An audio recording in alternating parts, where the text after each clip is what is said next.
Iniciar a gravação. Vamos começar.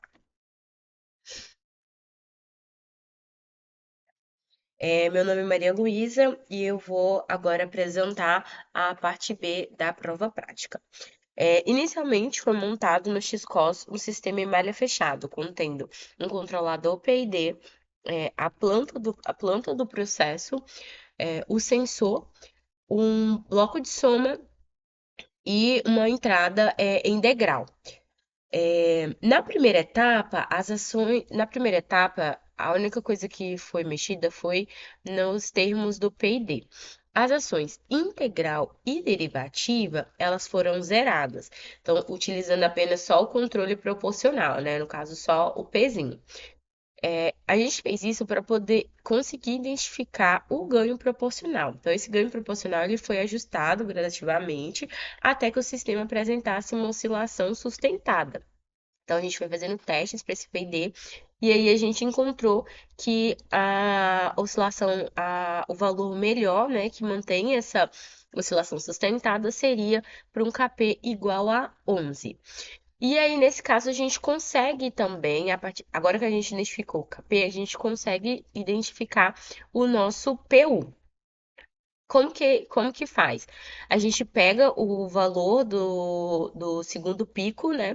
Menos o valor do primeiro pico, e aí a gente encontra o valor do período crítico, que é o nosso PU, que deu 2,182. Então, com essas informações, a gente já consegue fazer os cálculos, né, do KP, do tal I, do tal D e do D. Então, a gente formando o nosso ganho crítico com o nosso período crítico, a gente já consegue fazer os cálculos da tabela, utilizando, né, essas equações que já foi dada pelo professor. E aí, em seguida, né, depois que foi calculado esses parâmetros, a gente encontra esses novos valores e a gente vai realizar novas simulações para comparar o comportamento desses dois controladores. Então, a gente vai substituir esses valores aqui pelos valores que a gente controlou na planilha, né? O valor proporcional, integral e o derivativo. Tanto para o método ZN quanto para o método TL. Então, a gente substitui aqui e aí a gente encontra um gráfico comparativo, né, mostrando como que ficaria essa comparação agora com esses novos valores.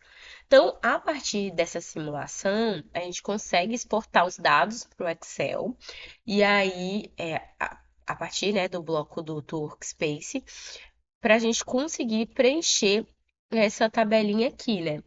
É, Nessa tabelinha aqui, a gente consegue calcular os índices de desempenho. O IAE representa o erro absoluto acumulado, o ISE penaliza mais os erros elevados e o ITAE ele considera também o tempo em que o erro permanece dentro do sistema. Então, a gente fez os cálculos utilizando as fórmulas apresentadas pelo professor, né, na última aula, e aí a gente dá para fazer um comparativo a partir dos valores finais, né, dos valores da soma.